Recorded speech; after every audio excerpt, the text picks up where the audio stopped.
We're calling for non-violence. We're calling for no destruction of person, property, or anything. Protesters returning to Kenosha today, seeking justice for the police shooting last summer of Jacob Blake. It is our big story at 5, waiting for word. A charging decision is expected any day in the Jacob Blake shooting case.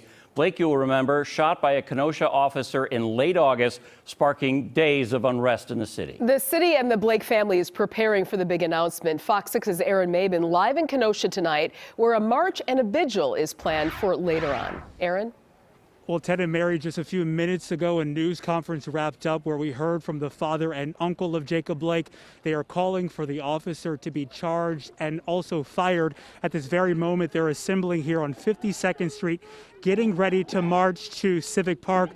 I'm not sure if you can hear them, but they are saying Jacob Blake's name, and they are saying no justice, no peace. There's a number of people out here getting ready to march, where there will be a vigil and also a number of speakers will be talking.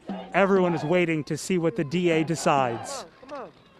We need justice. Justin Blake continuing to call for justice over 4 months after his nephew Jacob Blake was shot by Kenosha police officer Rustin Chesky. The officer shooting Blake in the back during an attempt to arrest him on a domestic complaint. He's paralyzed still from the waist down, but he's facing the challenges every day like a champ. And he posed no threat since you shot him from his backside. Video of the August 23rd shooting going viral, followed by days of unrest and protests in the city. We don't want what happened back in August to happen again in 2021. A decision on whether to charge the officer expected to come in the first 2 weeks of January. Tanya McLean with Kenosha leaders helped put together a march Monday as many await the decision from the DA.